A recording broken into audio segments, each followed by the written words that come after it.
Wane kena nggih sangu poso.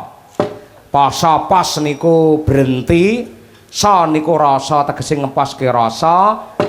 Hakikat berpuasa adalah mengendalikan hawa nafsu. Yen perkara luwe, perkara ngelak niku nuwun sewu kathah ingkang nglampahi. Ning sing angel dhewe niku nyibarati wong perang dudu perang karo wong liya, ning sing abo dhewe kuwi merangi karo hawa nafsune dhewe. Nah menika mila kula keluarga besar Sanggar Seni Madangkara ngaturaken utawa selamat menunaikan ibadah puasa di bulan Ramadan untuk yang menjalankannya, wabil khusus dumateng warga ageng ing laladan Kota Madiun yang tercinta. Mugi-mugi ibadahipun tinampi dening Gusti satemah wontenipun namung berkah lan barokah. Ngaten.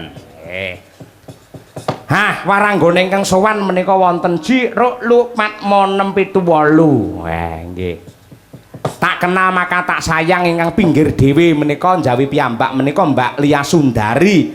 Bukan asing lagi untuk warga masyarakat di Madiun. Anggere jam 12 awan ceklik ngoten nyetel TV, banjur gelombange dipaske Sakti TV, mesti teng mriku wayangan limbukan utawa goro-goro. Dalange sinten Bapak Ibu? Nggih, kula sak kanca Madangkara matur nuwun katresnanipun menika Mbak Lia Sundari ingkang miten saking Sragen. Angka kalih menika Mbak Tri Hastuti Retnawati ingkang miten saking Ngawi. Kalajengaken menika Ibu Sukesi Rahayu sarjana seni magister seni. Menika gawan kotak mboke truk kecuk. Mboke anak-anak kula ingkang kula kanthi sowan mriki Mas Gelar Pamayang ingkang ngladeni kula niki kalian genduk rangkung Basundari mumpung sesuk prei. Kula jak mriki men ngerti kaya apa to alang ujure bapake le nyambut gawe. Ngoten niku. Kalajengaken nglerek melih menika Mbak Okvalica nggih made-in saking Surabaya ning gandeng menika kegiatanipun utawi aktivitasipun menika berkesenian kathah-kathahipun mapan wonten ing Surakarta mila nggih ngekos utawi tinggal sementara mapan wonten ing Solo. Nah menika niki kalih mboke niku pun dititipke Bu Kesi mangsa berdua. Mbak Kesi iki anakku Okva iki piye le munggul wentah jakan wayangan apa piye ngono nggih nyatanipun nggih kula jak ning kala mangsa nggih mboten saged mung nyatane sakniki ingkang membidik Okva Lika menika kathah sanget ingkang tresnani dumateng Mbak Okva menika kathah ning alhamdulillah dalu menika pas istirahat merga menika waranggana multi talenta kejaba pinter nyinden menika nggih ahli mbeksa malah profesi utama menika pancen ya penari. Lah menika kalajengaken menika Mbak Birgita Ayu ingkang aslinipun saking Kota Tahu Kediri ingkang tinggal utawi ngontrak wonten laladan Solo Raya menika ngontrak menika statusipun piyambak ning kala mangsa nggih wonten ingkang ngancani teng mriku nggih kanca kancanipun ya Mbak Winong ya Nduk Umi menika dolan mriku dan lain sebagainya.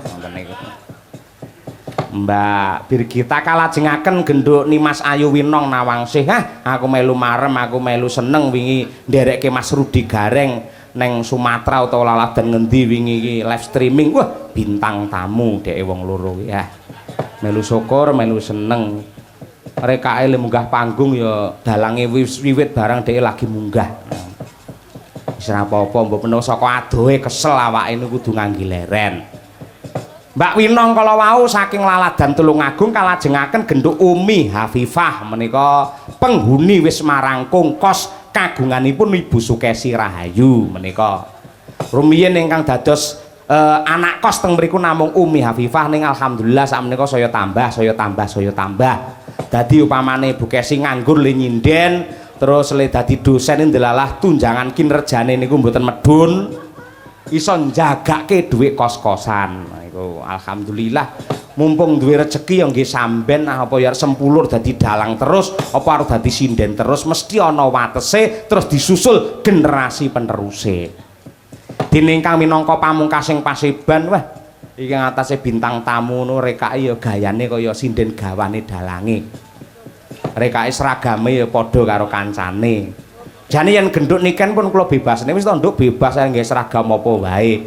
Ning dheweke le kandha niku mboten pede yen mboten seragam padha kalih kancane. Niku janjane mung nyeneng-nyenengke Bu Kesi, gawe mareme wong tuwa, gawe senenge kula. Men dianggep iki lho bener-bener iki bocah Madangkara, iki lho anake Bu Kesi Rahayu. Mula le dandan, le nganggo seragam padake karo kanca kancane.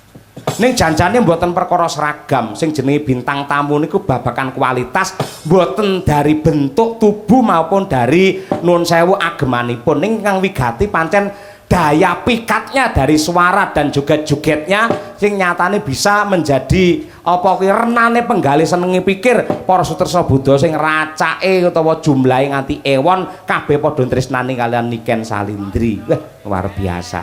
Ya ngono kuwi. Bocah sik semono parandene janjane ngene pamane bar limbukan ngono kula pun nembang kathah Pak Dalang kula tak wangsul ki mawon tak leren mergo sesuk badhe bajutan melih ora apa-apa ning setun tresnane karo Dalang Cahya Kuntadi bektine karo keluarga besar Merkur lan ugi tresnanipun dumateng sutresna budaya Kota Madiun mila nadyanto meh jam 3 Bu Niken Salindri tetep jenak pinarak ning kene lho ngono Niken kalane dadi ibu iki anak nggih sik ben leren dhisik wit sore ingkang dereng nembang menika bojo kula Ibu Sukesi Rahayu iki sangu poso Bu Kesi sampean mang nembang malah nggen gara-gara niki santai merdika yen limbukan isih kebarung bintang tamu akeh gojekane sok-sok lagu-lagune mung sithik sakmenika monggo Bu Kesi menika kula caosi wekdal wong nyatane penggemar jenengan nggih tasih kathah ingkang dipun wadahi wonten paguyuban Caksi Lover menika wah temenanan tebih saking Kediri nusul Nadia niku saking Ngawi nggih do nusul matur nuwun jan kaya ngono kuwi Bu Kesi geng dalu Bu Kesi assalamualaikum. Waalaikumsalam warahmatullahi wabarakatuh Mas Petro. Kados pundi mirsani para pamirsa ing laladan Kota Madiun Bu Kesi. Wah, menawi teng Madiun ngene iki kula pun mboten saged alok napa-napa. Pancen saestu pamirsa utawi penonton Madiun menika senes namung penonton biasa. Senes penonton wayang biasa namun adalah penikmat wayang dan cerita yang luar biasa. Terbukti dalu niki ngantos jam kalih penonton tasih kuatah sanget. Pramila matur nuwun nggih Bapak Ibu ingkang sampun nenggoni Pak Cahya Kuntadi dalu niki. Kuwi ibuke lho sing kudunge apa biru ndok bebek setiap Madangkara rene mesti teko kuwi. Lah iki. Ya sak rombongan karo ibu-ibu kuwi lho. Sak rombongan kuwi kaya ngono. Wah iki wis arep narik sangu ning pinggir kene iki. Ento njaluk sangu watone gelem tak lone dadi setelika. Ayo. Ayo, mugi-mugi sehat selalu panjang umur nggih Bu nggih. Nggih. Tansah pinaringan berkah saking Allah taala. Nggih.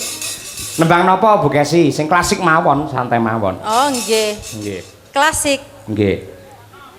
Sinom Parijoto. Nah. Ning jane niki wau enten anak kula Caksi Lover ingkang nembe ulang tahun. Nyuwun gending antaranipun Sri Huning Mustika Tuban Sesideman mungkin kersane anak-anak kula. Oh, beres. Kula tak sinom Parijoto mawon. Nggih, nggih.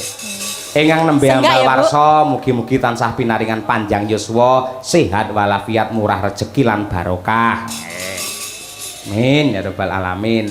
Sinom Parijoto dening Ibu Sukesi Rahayu, waranggana yang pernah viral pada abadnya. Alias sinden jahiliyah. Mboten ding, mboten sutresnane tasih kathah, ibu-ibu niku tasih tresna kalih Bu Kesi nggih to Bu, Bapak Ibu sedaya. Oh. Tur Bu Kesi iki umure saya tambah, rumah saku malah saya ayu, saya enom, saya cantik niku saestu. Lek mboten saya ayu, mboten cantik, mokal kula menika njur tresna terus setia kalih Bu Kesi mokal. Apa ya to, Bu? Hah? Tambah ayu to, Bu? Pak Cahya pancen wedi kalih kula. Lek wedi kalih kula Bu, saestu menika Pak Cahya. Sebab apa kok wedi? Wedi no, mengke mergane lek napa nggih? Nakal ngoten niku nggih. Niku mengke mboten kula angsali tumbas rokok. Lah kalahe mong kalih rokok niku Pak Cahya menika. Ngoten niku.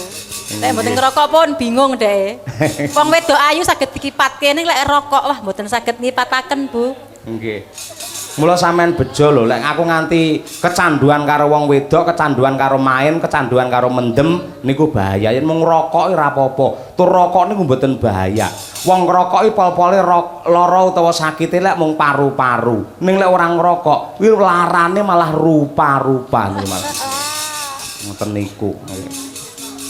Mangga Bu Kesi sinomipun parijata katur dumateng sagung para sepuh, adi sepuh lan ugi salam kurmat bekti dumateng budayawan senior ing Laladan Madiun Abahe Haji Muhammad Syakirun.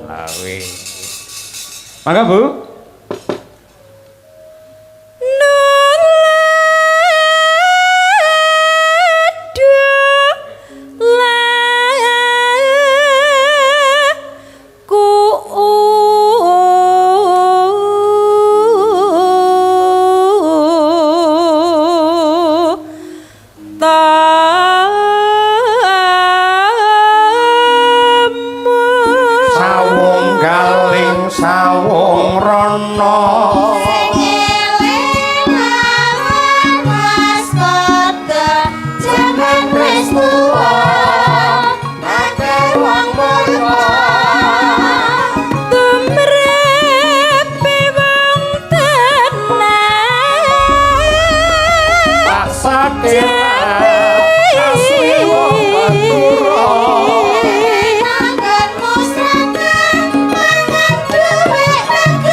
Matur sembah nuwun Bu Sukesi Rahayu. pamundhut saka Mbahna Kulit Truk mau ngersakake ya kuwi pepeling diaturake luwih dhisik ya karo nggih ngiseni iki sing bernapaskan religi mergo awake dhewe arep ngadepi wulan Ramadan kaya ngono bawanipun kula nyuwun pambiyantu swanten kakung dumateng Raka Mas Muhammad Taslim ya monggo bawanipun Mas Taslim diaturaken dumateng Mbahna Kulit sumrambahipun sagung para sutresna budaya ing tasih kepareng wungon wonten lokasi lan ugi kepareng mirsani lumantar streaming Kuntadi Channel kalian Niken Salindri Family. Wah ya. Nduk Niken ya nduk. Wah. Sampeyan isih dinteni karo penggemarmu sing semono akeh. Pancen iso dadi daya pikat to Niken iki tenan. Sesuk ya sik tanggapan sampean. Puasa, Pak. Maksudnya? Puasa tanggapan, Ma. Kalau benjing libur. Libur. Pertengahan puasa tanggapan. Tanggapan poso sik tanggapan nah. Nggih. Masya Allah, nduk. Lagi ketrima nganti kaya ngono ki mula aja lali tansah bersyukur ya karo Gusti ingkang nyipta jagat. Lek sinden sing apik ki pirang-pirang suarane becik ki pirang-pirang sing ayu ya akeh. Nih sing ketrima ditresnani karo sing gelar jagat kaya sampeyan iki langka nduk tenan. Mula ya Alhamdulillah. tenan awake dijaga tenan. Nggih. Aja lemu-lemu ya. Niki pun sudah lho, Pak. Pun sudah to. Nggih. Ndek wingi anane pas kepanggih jenengan kan 68,5. Heeh. Terus Nek saiki saniki 68,3. Sudah, Pak, punan. wong sudah komane. Ha iya. Ra apa-apa nduk, ra apa-apa. Lek kanggoku wong wedok iki luwih becik kelemon timbangane Lho, kekurunan. Wong lanang sakniki niku sing digoleki malah sing gemoy-gemoy kados kula lho. Bapak ya ngono kuwi. Mbokmu anggere lekas kuru, ayo mangan sing akeh. Ngono kuwi.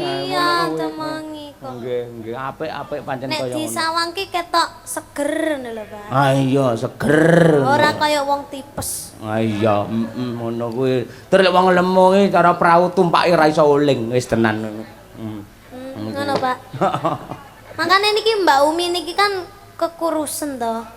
Niki kula ajari punan resep-resepe biar gendut. Makane niki kan malah rada lemu titik to niki, Pak. Kuwi mangan akeh ra iso lemu. Mergo pikirane panggang mikir cah lanang ae. Lah iya. Ah iya hubungan tanpa status. Ayo ngono kuwi. Oh, HTS. HTS ya, Nduk. Aku ora ngerti HTS. cah-cah saiki. Coba jumenengan to, Nduk, Ken Nggih, santai nggih, Pak. wae tenan. Ben piyayi-piyayi iki do preso lek nikene ora mung nembang cara kekinian ya cara sing rada lawas-lawas ki ya iso wong mangkati asine mbiyen lek sampean ning panggung pertama lho ya nyinden to mbiyen. Nggih. Ah iya cilikamu kaya ngono. Ipel-ipel mau bunder seser mbiyen. Ah iya. Saiki iso modot dadi semono. Tur ora ngira iso dadi piyayi. Wah, tenan sing tresnani kaya ngono. Lakune bapak ibumu satemen nyembuh karo sampean dadi wong hebat sing tresnani pirang-pirang. Nggih, Ya. alhamdulillah. Kok aja kesusu rabi lho kan. Mboten, Pak. Biasane aman. bintang lek kesusu rabi dirabi karo wong, penggemare do suda kuwi engko. Aman, Pak. Aman ya? Nggih, aman. Aman. Piye kira-kira isih kelingan apa ora yen ngaturake tembange karyane Mbahmu Sukron Suwanda? Napa? Mau ana sing ulang tahun ngersakake ya kuwi Sri Huning mau. Nggih. Isih kelingan. Tasik. Alhamdulillah. Coba kaya apa? Sak bawane oke? Nggih. Oke. Coba. Niken Salindri. Bawane yen ra kleru Asmarandana. Coba diaturake sing kanthi apik, kanthi becik. Coba. Ngono lho. Angger bintang tamune Niken iki kamera iso ting truwentel semono akeh lho. Kuwi iki sak seten iso nek 12 kamera lho kaya ngono. 15, Pak. 15 malah. Niku saking Sragen. Bener kok seragen kuwi. Nggih. Kiai kuwi nggih. Gurune Niken Tirasya. Guru. Ah iya nggih matur nuwun katresnanipun. Kuwi pancen tresna karo budaya lek hasile pira to kan ngono kuwi. Pancen ya tresna. Nggih. Nggih. Yo dibawani, ayo. Putri kangsu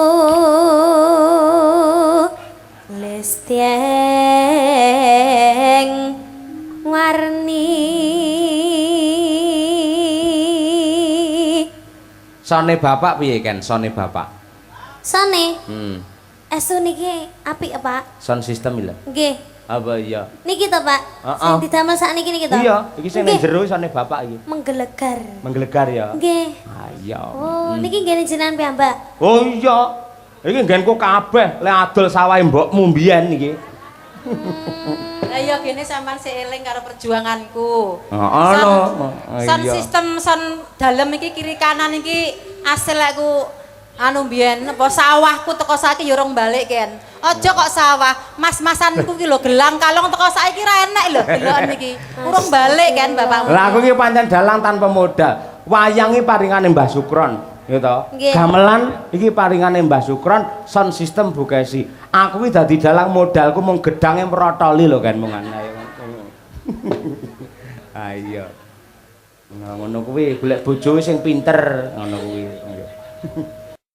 Sugeng dalu Pak Bak kok nembe rawuh ing pundi kemawon. Oh, ora senengane. Yaene mancing senengane ora.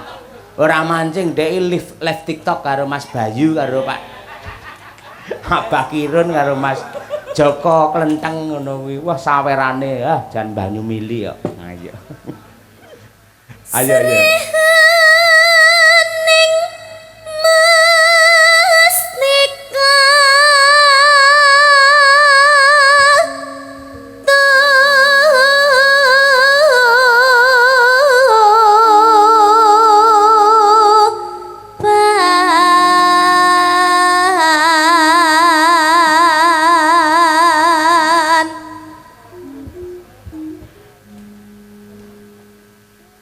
Nano labuh tresna prapteng layan.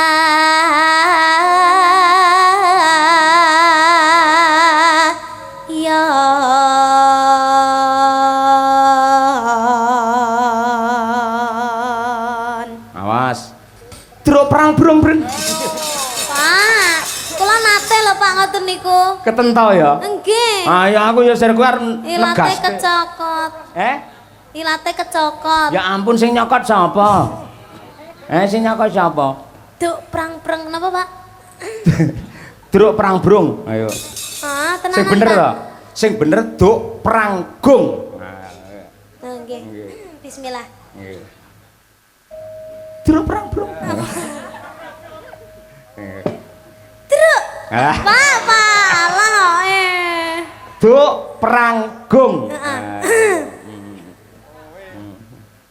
Duk pranggung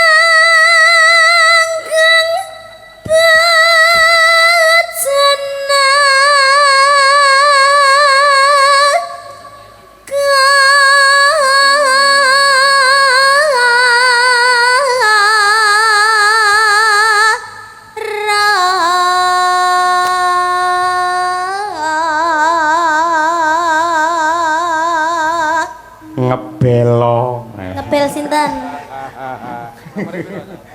Mbebelo guguk Bagong ora. Mbebelo nduk, ayo. Mbebelo Wirat Moyo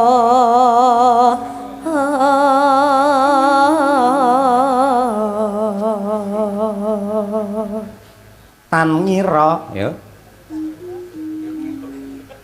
Tan ngira Sri Huning Gundul. Masuk gundul, Pak? Gugur ora. Gugur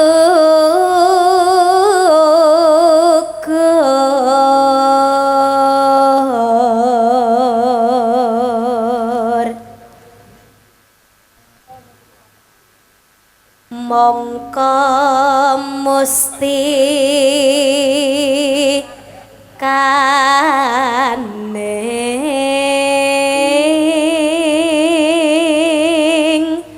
tuban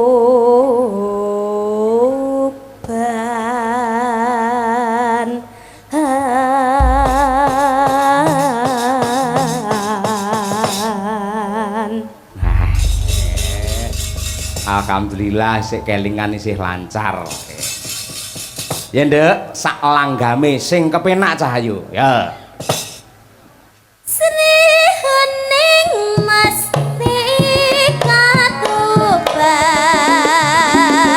lapat tresna duwene sapaya pati marang Raden Wiratmaya kang bos prasaja anandur berhenti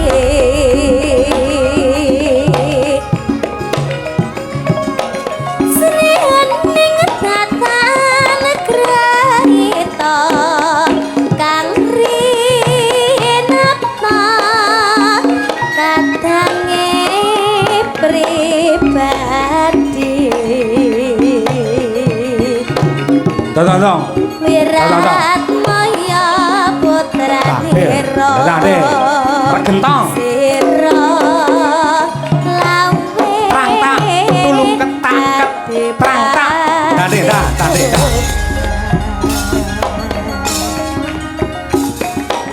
Tang.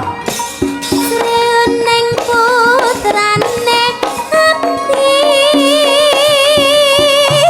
mangsa pati nalikane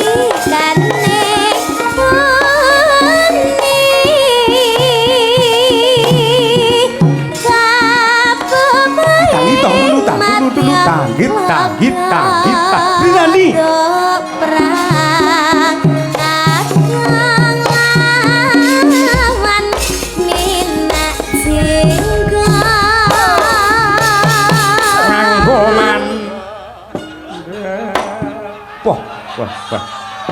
Gila, jan ngendangin niken ki pas iki lek Pak Bak iki.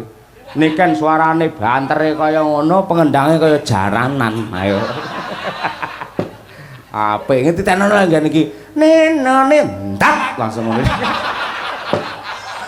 Pelangga mau ndat padake perange ora.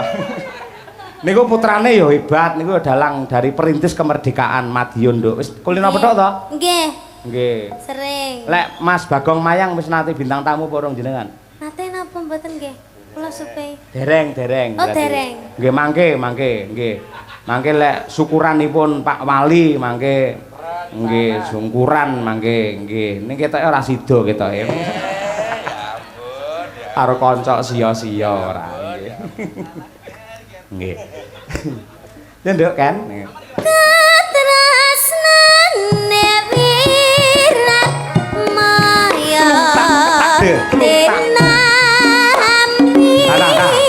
dening Rara Sri Hening Tulu ditak Wiratmaya putrane Sira lawe ati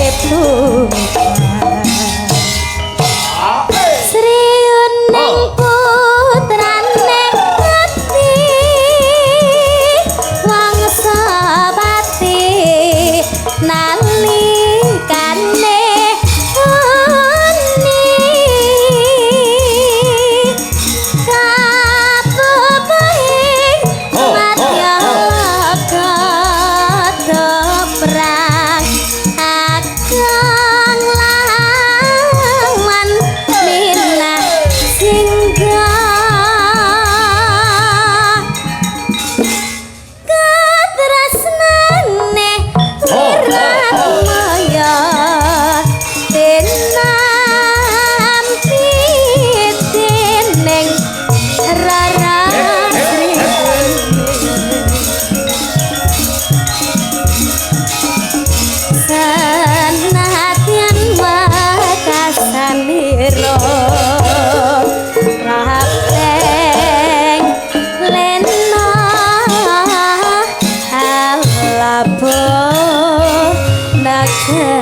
Terima kasih. Ojo lenggah sik nduk Iya. sisan. Nggih.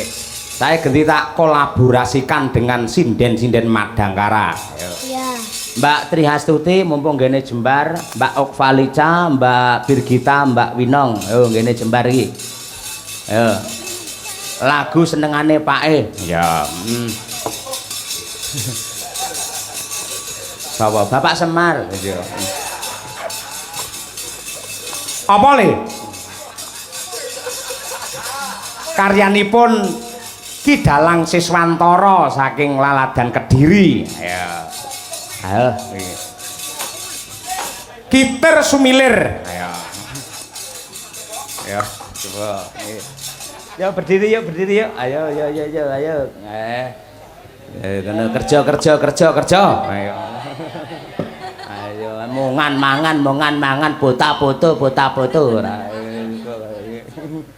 Nggih, tenan iki apik tenan iki sinden. Ketoke ngerayu-ngerayu bojone ternyata hanya pencitraan. Iki omongane Jiro Luwi mergo tau dadi korbane kabeh iki. Ayo, mulo. Nek aku aman berarti ya, Pak. Korban Aman aku apa? berarti. Hah? Kula Korban aman. apa, Pak? Apa? Korban apa? Murah korban apa? Korban dalang ngono ya. Kecelakaan ora nggih. Mbak Ova iki lho pinter sesama penarine. Oh wah. Lah terus wong loro joget karon sene wah. Bablas neng kamar dek. Nyetel kaset tipe kan neng kamar. Kan kudu enek audione. Latihan yo. Hah? Latihane teng ruangan ngoten. Lah ya ruangan. Nggih. Ning tipe lah neng kamar. Ayo. Lah nguripne kan kudu masuk dulu. Klik. Madang karayah Kitir Sumilir semoga masuk. Siap maaf Bapak yo ngene iki wah jan wis bapake gur omongane tok ditenani wedi nduk asline ngono kuwi ora iya Ditenani wedi keruan. wedi apa Wedi keruan. keruan iki apa Keruan ki konangan, Pak. konangan to oh ora wedi Wah, ora wedi berarti arepe.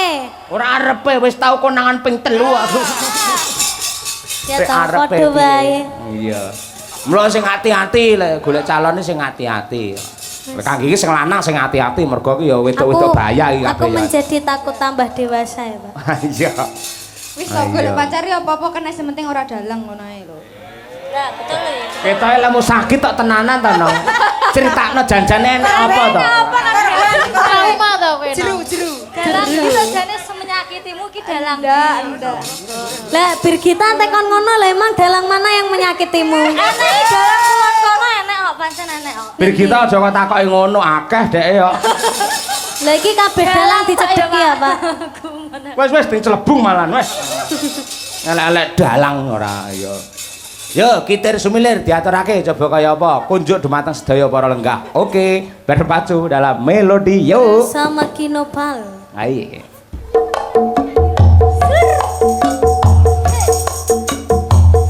New Madangkara. Waduh. Madangkara music. Asik kok, Mas. Gonanku iki.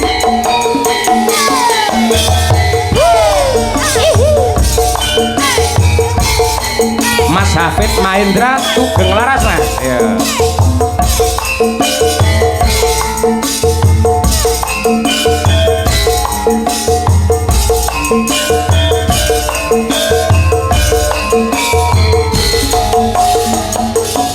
Bapak Ki Dalang Suryanto Karanggede nyuwun pangestu Bapak nggih.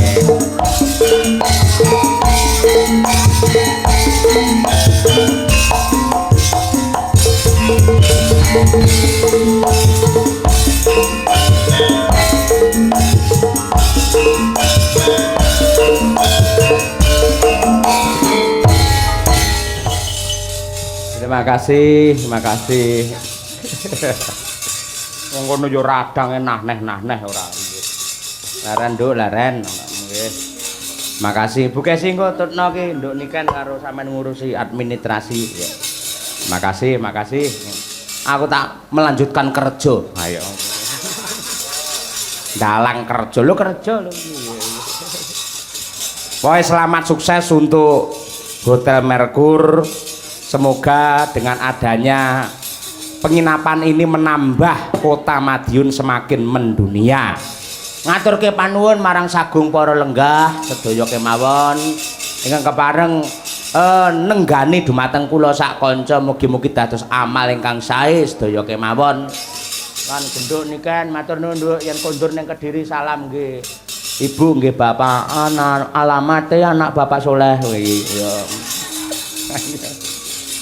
Ya nderek nguyung-nguyung nyengkuyung para pepunden Pandhawa anggene nindakake syukuran sesaji Raja Surya. Ya.